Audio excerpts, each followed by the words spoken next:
All right. So, what I wanted to ask, I wanted to start with the last question, because I think that one is really important. How do you help people heal? Oh, okay. Yeah. So I'm a holistic practitioner. Okay. And so my main objective is to empower people to heal themselves. Okay. So I actually prefer to look at myself as a coach or mentor rather than a healer. Okay. Right. And so I did go back to like graduate school for nutrition. Okay. And I am a certified emotion code practitioner, which is a type of energy healing. All right. And I I might be most uh, well known for my detox protocols. Okay. What does Um, that entail? so the many different things. So from so for I have to acknowledge that while I'm a nutritionist, right, and I say, I know people are dying from malnutrition. Toxicity is still the number one problem Okay. because if the person is toxic, they can't absorb the nutrients no matter how I change their diet, All right. right? So I will advise them on lifestyle changes to help them detox. For example, more movement, and specific types of movement. There are devices that can be used, from heat therapy to light therapy, even sound therapy can aid the body. There are, of course, products, some very simple, cheap things that they don't have to buy from me. Things like MSM and using magnesium oil, very powerful detox agents, telling them how to take like Epsom salt baths, etc., guidance on using enemas. And then there are products from the earth, some of which I sell. There are some special zeolites All that right. I sell, and the special fulvic acid product that I sell. Then there is clay. I will instruct people on how to use clay.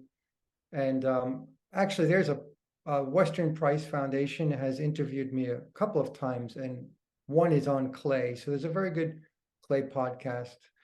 I put out many videos, right? So I have a lot of content on YouTube, TikTok. I have my website with guidance. All right. I'm a very big advocate for kefir or kefir. All A right. lot of people I'm say it. familiar with it. It's Yeah, so I try to get yogurt like. people. Yeah, yeah, it's very good stuff. And so one of the things I try to do is get people more engaged with their food and engaged with their kitchen. Okay. Um, Agreed. right. So big, right. And that makes things a lot cheaper, and there's so much power in food. And so while I do have, I am an affiliate for certain products that I can sell, it's much more empowering for the individual to learn how to heal themselves just with food because they have to eat anyway. Of course. Yeah. So, and this also helps them to avoid and reduce the toxic intake by eating cleaner. Of Mm. course. I And agree and with everything that you have said. Okay. So let's add to that one. I think we have partially answered another question, but what would be the most powerful tools that you have in regards to healing? yeah, so that's a tricky answer because it depends on the client. Okay. So there are different, yeah, so different clients will find that there are different things to aid them. One of the most powerful things, um, which is only in recent years that I have noticed, is the emotion code, and by extension, even the body code, but really more so the emotion code. And I only got certified a couple of years ago. But so I've seen with clients that hit a wall where I could not take them further with physical tools such as food, detox agents, even energy medicine. I could get them past the barrier with emotion code, which is a type of energy healing. And so in many cases, this is my most powerful tool for people. If someone is coming to me with a terminally ill cancer patient, for example, and they have a very limited time, I will always recommend something called the Beck protocol, which is a combination of blood electrification, magnetic pulsing, or it's a powerful PEMF device, colloidal silver, and ozonated water. And this is in combination with many other things, but that basic protocol is extremely powerful for people that have a very limited, very urgent need, where they're terminally ill and they've been told they have only 6 to 12 weeks to live, etc. So it's something I don't talk about much because I deal mostly with people that have like autoimmune disease, have been suffering for decades, right? And Oh yeah. can't find a cure. And in those cases, people that are in long-term suffering, a more holistic approach is necessary. And then I find the emotion code to more and more often becomes the key. Okay. I can see why you go that way, and I must say that I wholeheartedly agree with that. However, with emotion code and body code aside, you have mentioned other types of healing, like with light, I believe, Yes. scalar. What can you tell us about those types of healing? A Yes, right. frequency. Good point. So I guess the one common thing is that everything is energy, right? Agreed. And so we are energy. And then we have also we know that the mind is everything. What you believe, you become. And this is all about energy. And of course, when we say energy, it can be a little confusing because there are many types of energy. And we know that energy can be transmuted. Energy can be converted from one form to another. And so this is why we have many great therapies in sound. So sound healing can be amazing. Light can be amazing, and many different kinds of light therapy, heat therapy, electric, right? So there's, like I mentioned, the blood electrification. And the scalar energy, we could associate that with crystal healing. And so now in modern times, we start to understand more about why crystals can be so powerful, because we're right, as we're learning. I mean, magic is just science that we don't understand yet. Of course, if I remember correctly, there is something. If something so scientifically ahead of us, it appears as magic to us because we are unable to understand it. All right. Right. Okay, so the common denominator for all of those is that those are different types of energy healing. All right. Yes. Makes sense. Makes sense. All right. Well, while we are on topic of magic, I will touch that one a little bit. Why do you believe in it? It's a good question too. So I guess since I was a child, I wanted to, and I started. I was mystified by martial arts, and Okay. when I was 10 years old, I started judo, and it looked like magic, throwing people through the air, right?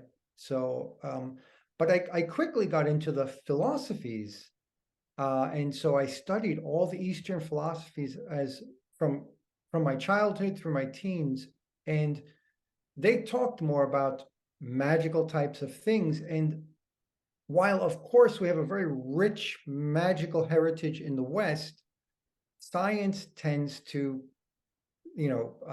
suppress that and deny that. And so I was also into science, and I got very much into quantum physics as a teenager. And quantum physics agrees with Eastern philosophy. And so it kind of it lays a foundation for the possibility of magic, for the existence of God, etc.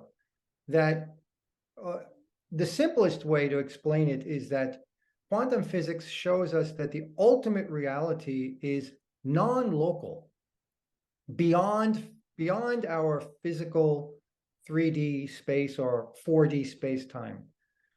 And that's how magic works, by actually, because quantum physics does magical things. We learn more and more. And that coincides with many things. For example, energy healing at a distance across the planet would normally be dismissed outright by the Western scientific mind. But nowadays, quantum physics shows us exactly how that is possible. And because it happens in particle physics, where particles influence each other across any distance. Distance and time do not matter. The quantum entanglement. All right. Yes, exactly. Quantum entanglement. Okay. Right. I know a little Right. bit about that, so Yes, yes. not gonna flash my knowledge so much. I'm joking. My knowledge about that one is very, very limited, but I notice it should be spooky activity at a distance or something Yes, along right, those right, lines. right. Yeah, exactly. That's Oh, Einstein. Einstein hated that idea. And he helped us to prove that it's true because he tried to disprove it. okay. And yeah, so there was right a scientific debate for many decades, and there's a great irony in that Einstein could not stand many things about quantum physics, but in his opposition to it, he actually became one of its founders and fathers, because many of his experiments proved it correct. And then decades later, many people continued to try to defend Einstein, but they were always wrong. So they just continued to prove the tenets of quantum physics correct. Spooky action at a distance, etc. Synchronicity. We have many, many things. The Heisenberg uncertainty principle, probability, etc. All right. Okay. So that begs the question: what is reality? Yeah, another very good question. So there's a lot of different analogies for this. One of the best things, and maybe the most accurate, is that the physical space-time in which our 3D physical reality is really just a dream. So the original interpretation of quantum physics, the Copenhagen interpretation, concluded that consciousness was a necessary part of space-time. And this is what everyone disagreed with. They wanted to know this is a physical, independent construct that we can learn to control. But it's not true. It is not independent.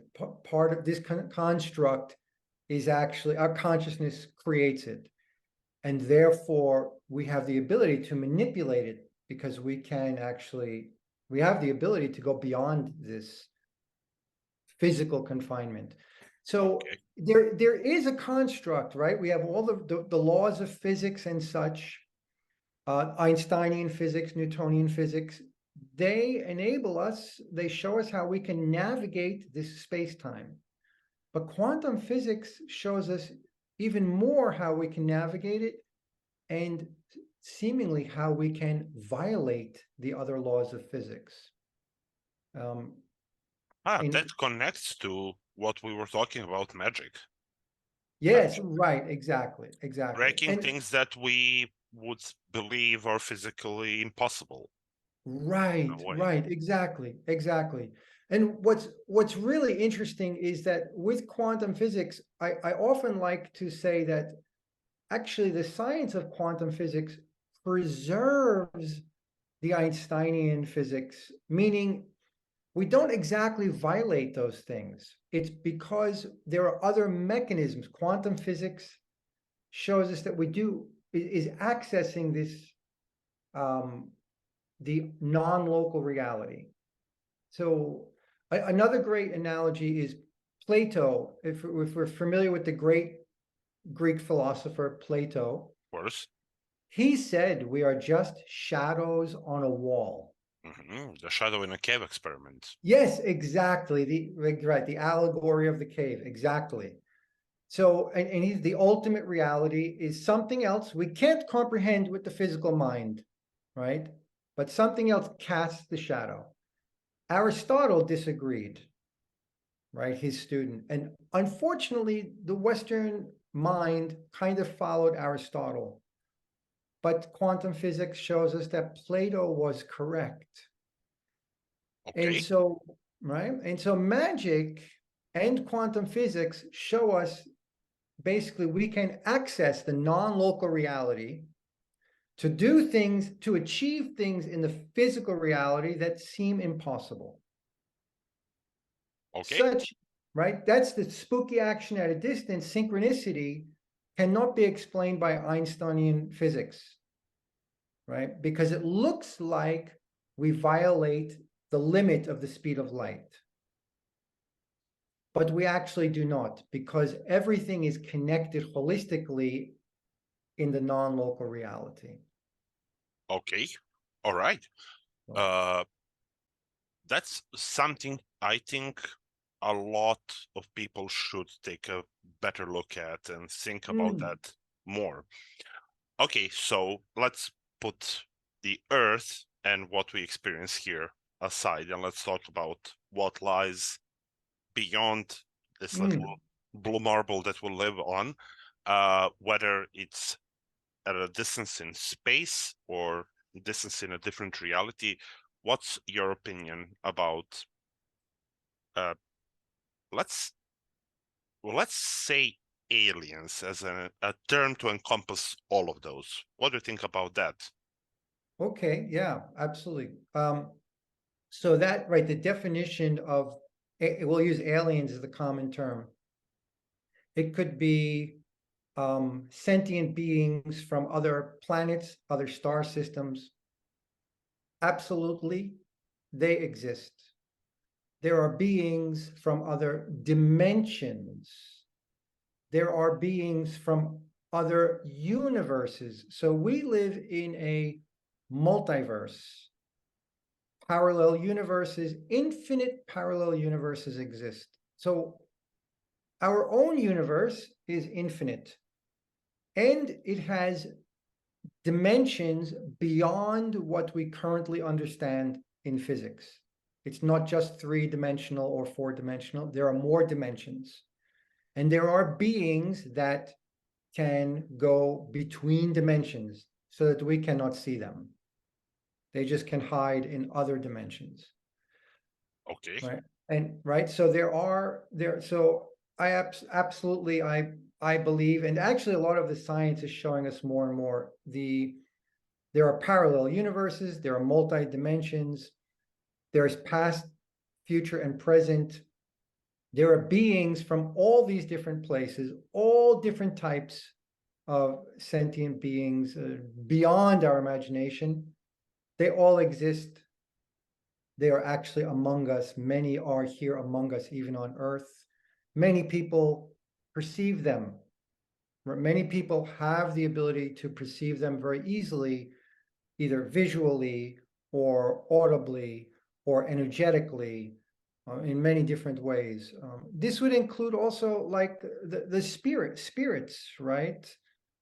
So all beings, we are all eternal souls. I can refer to this as a meat suit or an avatar, and I'm going to change this body just like I change my t-shirt, right? Okay.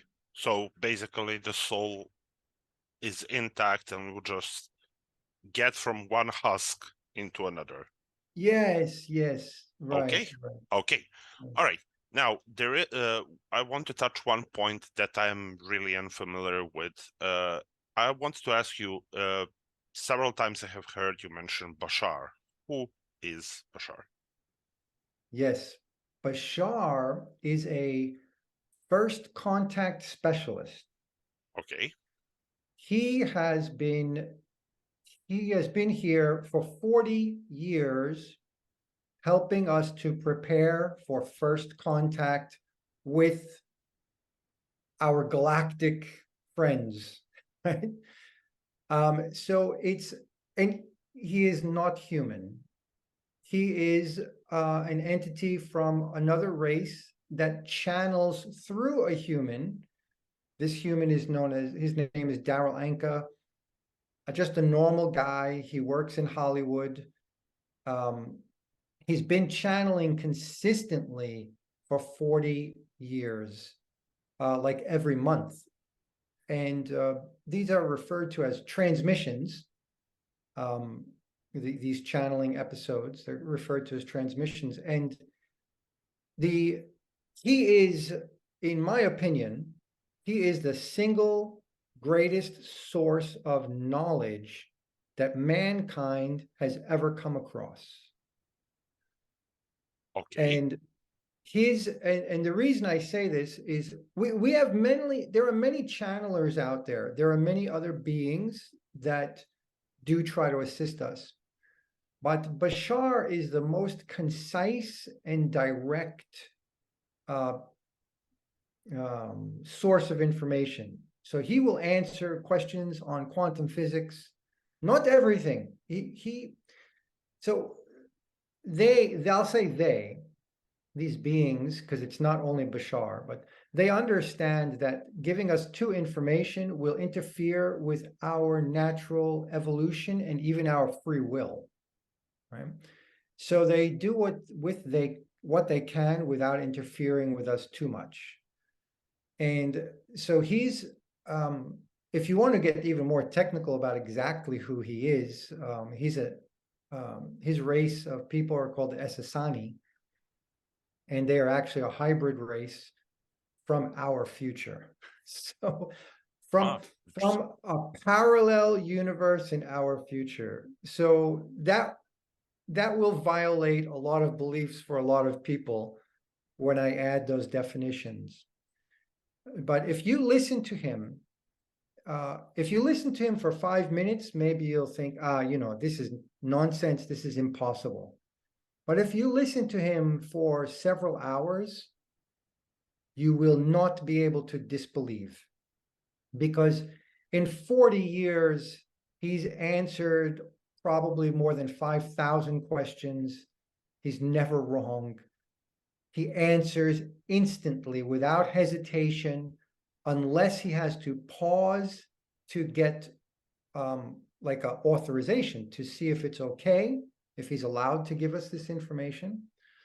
Or sometimes he has to check certain details about things, but very, very quick. And he doesn't make mistakes. And because he's very direct, you usually don't misinterpret him. There are a few things where you really need to understand context, right? So, all of us misunderstand each other, and, and so many things, often because of language, context, culture, right? So there are many reasons why we might misunderstand something. But Bashar does an amazing job of being very clear and very direct about things. And I'm a skeptic, actually, and so I do a lot of like scam videos, and I'm very well aware that most psychics are not real psychics. They are scam artists. So this has been going on for thousands of years in human history. But just because most are not real doesn't mean that the phenomena is not real. I agree with that one. Right? I agree with that one. Yeah, and so Bashar is the most authentic being I have come across, and through statistical analysis and experience, you will realize it's impossible to fake what he is doing. It's impossible for not just an individual, but it's impossible for any human organization to have so much understanding and knowledge and deliver it so quickly. Okay. I think that this actually answers another question that I had for you. Why do you believe he is what he claims to be? I think you have given me answer to this one. Well, it's hard to disbelieve in someone who constantly gives correct answers, right? Right. Yeah, All right. exactly. So the statistical accuracy is just undeniable. even to some extent, some predictions. He will sometimes give a little bit gray, and of course, a lot of people are very tricky with things like that, but he has forecast. For example, I can tell you, he tells us with 90 to 95% certainty, he tells us when the first contact event is going to occur, which will eliminate basically denial on a global scale. And we see that kind of happening right now as you and I are talking. There, just recently, I mean, this year, there is a lot more disclosure coming out from governments and such. And according to Bashar, by the end of 2026 or beginning of 2027, at least with like a 90 to 95% certainty, there will be a type of first contact event that will have global ramifications and greatly raise awareness. So it will be interesting. All right. To be honest, I'm looking forward to it. Yes, me too. Me too. I am also, and I'm actually enjoying what's going on now because there are many disclosures going on. The reason why I've come out of the closet on Bashar, because I've kept this secret because I didn't want to be judged for my beliefs. But the government is starting to release information in an effort to create fear. And so I want to counter that because there is nothing to fear. Absolutely nothing to fear. They are here to help us. We are part of their family. They're part of our family. All right. Yeah, they're here to help. Okay, perfect. To be honest, we had so many questions and so many venues to cover and talk about, so I was unsure how we're gonna fit everything in 30 minutes. But the interesting thing is that during the entire interview, we were on point all the time, and I am really happy. I think this was really, really productive. Would you mind if I stop recording now? So